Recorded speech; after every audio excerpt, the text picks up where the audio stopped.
नमस्कार। आज फिर महाकाली की चर्चा के साथ हम रूबरू हुए।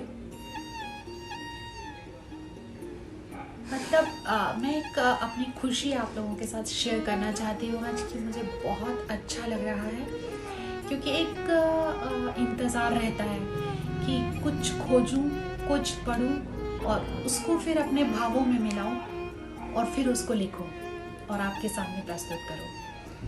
तो इतना मज़ा आ रहा है माता के साथ, जिसको मैं बखान नहीं कर सकती शब्दों में। जिस कारण मैंने इस चीज़ को चर्चा में लाना शुरू किया था, आज मैं उस शख्स को भी सलाम करती हूँ, नमन करती हूँ, क्योंकि उसने ही मुझसे महाकाली माता के बारे में कुछ ऐसा पूछा था जो मुझे अच्छा नहीं लगा था। और उसी दिन से मैंने सोचा था कि मैं माँ का ऐसा सौम्य रूप खोज पाऊँ कि जिसमें माँ का कण कण सौम्य रूप में मेरे सामने जिस तरह घूमता है वो सबके सामने घूमे।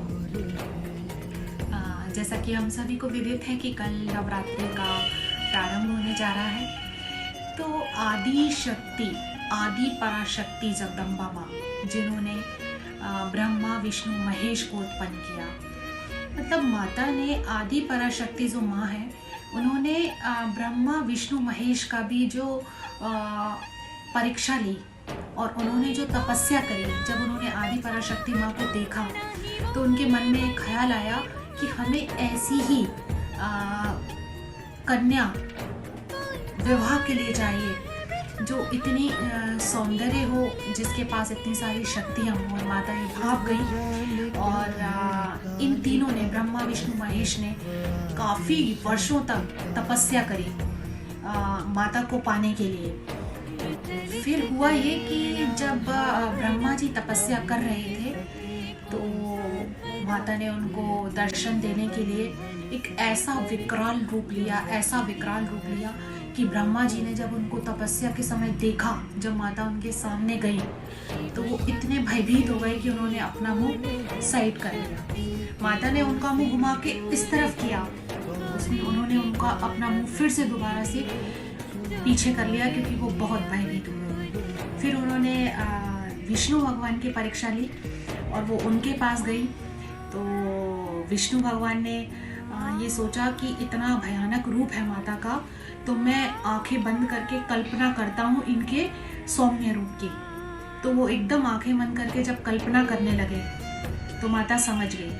फिर वो गई शंकर जी के पास। शंकर जी अपनी समाधि में माता को देख के और ज़्यादा लीन हो गए और वो अपनी परीक्षा में सफल हुए। तब उन्होंने ब्रह्मा जी को कहा कि जिस तरह तुमने माता का भयानक रूप देख के अपना मुंह पीछे किया या भयभीत हो गए तुम, तो तुम्हें ज्ञान की बहुत ज़रूरत है। इसलिए उन्होंने अपने अंदर से एक अंश निकाला जो महा सरस्वती का अंश था, क्योंकि उन्हें ब्रह्मा जी को ज्ञान की बहुत ज़रूरत थी।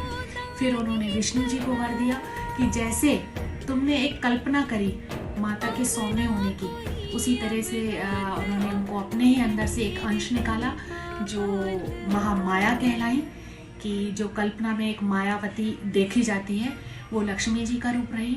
और शंकर जी को जब उन्होंने देखा तो उन्होंने कहा मैं तुमको कोई अंश नहीं दे सकती, क्योंकि तुम बिल्कुल भी भयभीत नहीं हुए। शंकर जी कुछ परेशान हो गए कि माता मुझे इन दोनों को अंश दिया और मुझे अपना अंश भी नहीं देना चाहती हैं। तब माता ने कहा कि मैं पूरी की पूरी तुम्हारे साथ शक्ति बन के रहूँगी। और फिर उन्होंने सती के रूप में जन्म लिया, राजा दक्ष के। इनकी भी बहुत ही आश्चर्यजनक कहानी है कि दक्ष ने कैसे महामाया को अपने घर में वरदान लिया था महामाया को पाने के लिए पुत्री के रूप में। और फिर क्या हुआ, मतलब यहाँ तक तो हमें पता है कि राजा दक्ष के यहाँ जब सती ने आहुति दी थी उन्होंने, और लेकिन आहुति देने के बाद क्या हुआ था ये शायद से बहुत आश्चर्यजनक कथा है, कहानी है। इसके लिए हम चर्चा अगली बार करेंगे। और आप सभी को नवदुर्गा की बहुत बहुत शुभकामनाएं। आप सभी का हर दिन हर क्षण मंगलमय हो। महामाया आपके साथ रहें और हमारे साथ रहें। नमस्कार।